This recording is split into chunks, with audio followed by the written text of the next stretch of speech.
और आगे भी बच्चों को बता दिया भी जितनी भी आवश्यकता पड़े, जितनी भी पंचायत के लायक जो भी हमारी होगी कोशिश पूरी है। बच्चों के लिए कोई मनाही नहीं है, उनको कह रखे भाई तुम प्रैक्टिस करो, जिस चीज की भी जरूरत हो किसी भी समय मेरे को फोन करो, हम आपको अवेलेबल करवाएंगे वो सामान जिसकी भी जरूरत हो।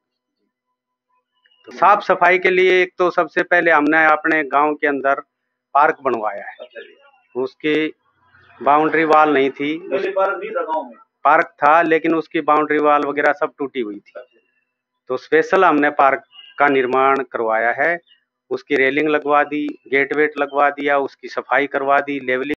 राम राम जी सभी को, मैं दिनेश देसवाल हाल फिलहाल झज्जर जिले के बेरड गांव में बैठे हैं और बात करेंगे सरपंच साहब है जो सेवा दे रहे हैं गांव में, क्या क्या सेवाएं दे रहे हैं, कितने कार्य हुए हैं और सरपंच साहब का जीवन परिचय इन्हीं की मुख से लेंगे। नमस्कार जी प्रधान। नमस्कार जी। प्रधान जी एक बार अपना जीवन परिचय दो अपना। मेरा नाम राम किशोर है और मैं अपने 8वीं तक गांव में पढ़ा हूँ, उसके बाद अपने सोनीपत पढ़ा हूँ, फरीदाबाद भी पढ़ा हूँ और डी फार्मेसी मैंने जनता बुटाना से की है। उसके बाद मैं अपने यहाँ मेडिकल स्टोर चला रहा हूँ जमालपुर हॉस्पिटल के सामने।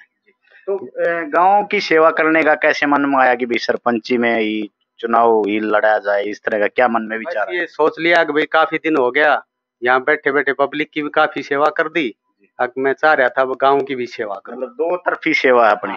हाँ मतलब कोई पेशेंट आता उसकी भी सेवा और ये भी सेवा हो जाए, बस मन में ये इच्छा थी गांव में बढ़िया विकास कार्य करवाऊं और गांव की सेवा करूं, जितना हो सके अच्छे अच्छे कार्य करवाऊं गांव। प्रधान जी 1 साल से ऊपर हो गया आपने इस में पांव रखे हुए, चुनाव में आप जीत गए, तो 1 साल में कितने कार्य हुए लगभग गाँव में? हमारे गांव में कम से कम 25-26 कार्य हो चुके हैं अब तक कंप्लीट।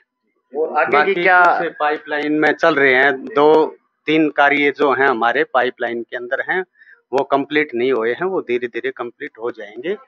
एक का टेंडर लग चुका, फसल कट जाएगी, खेतों के पानी की जो निकासी है उसके लिए सबसे बड़ा प्रोजेक्ट तो ये था कि हमारे गांव की मेन समस्या थी खेतों की पानी की निकासी, क्योंकि बरसात के टाइम में खेतों में पानी भर जाता है, खेतों में पानी भरने के कारण हमारी फसल है वो खराब हो जाती है और अगली फसल का भी कोई भरोसा नहीं, बुए ना बुए।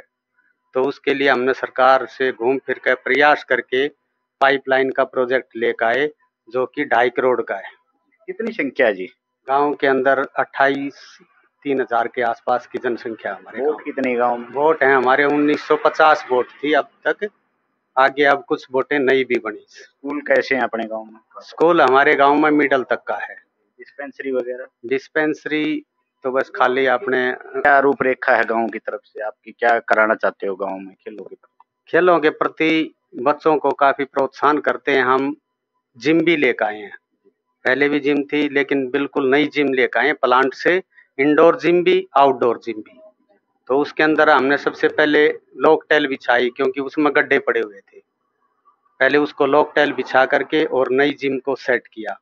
अब उस जिम को हमने कंप्लीट ठीक करवा दी, छत थी वो टपके थी, दरवाजे टूटे हुए थे, जंगले थे और ढंग से कुछ नहीं था उसके अंदर, ये उसकी छत लगवा दी है, लिपाई करवा दी, मरम्मत करवा दी, कंप्लीट करवा दी।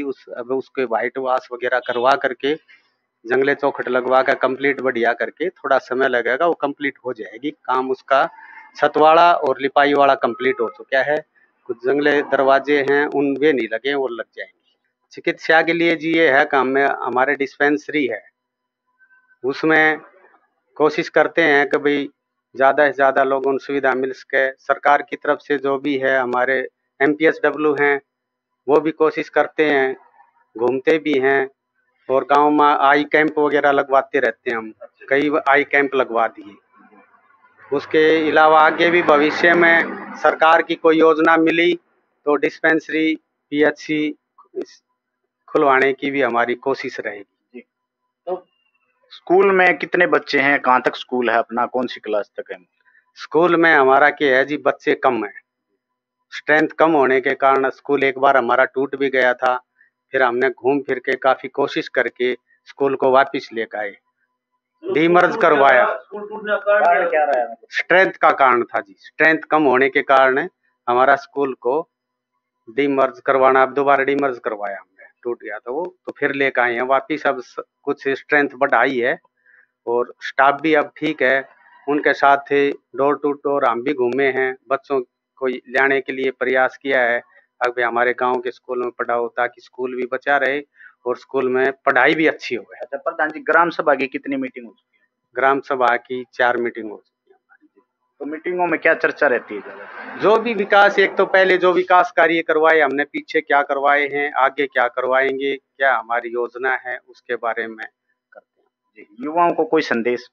युवाओं को संदेश देते हैं कि भाई अच्छे कार्य करो, खेलों पे खासकर ध्यान दो। खेलों के लिए बढ़िया क्रिकेट का ग्राउंड हमने तैयार करवा दिया।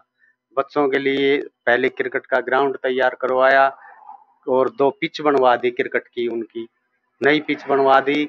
जितना भी क्रिकेट का सामान था खेलने का, वो नई किट ला कर दी उनको, नेट ला कर दिया। खेलों के लिए तो खासकर बच्चों पर ध्यान दिया जा अच्छा रहा है। प्रधान जी, मैं एक बात और पूछना चाहूंगा, जैसे आप ट्रीटमेंट कर रहे हो, यहाँ लोग आ रहे हैं आपके यहाँ, एक मेडिकल स्टोर की सुविधा कर रखी है। जो गरीब व्यक्ति होता है, जिसके जो जेब में पैसे नहीं है, जैसे मान लो कोई गरीब लाचार व्यक्ति आ जाता है, तो उसके लिए क्या कोई है यहाँ पे प्रोसीजर? हाँ, नहीं क्यों ना, देखो हम अपनी तरफ से कोशिश करते हैं कि भाई जैसा भी लगता है किसी की नहीं है गुंजाइश, जी, पैसे देने की नहीं है, भाई चल अब नहीं है तो फिर दे देना, या नु लगे यार इसके तो देने की वो है ही नहीं, तो उसके लिए छोड़ भी देते हैं हम। बहुत अच्छा। क्योंकि कोशिश होती है 1-2 मरीज हम रोजाना फ्री देखते हैं।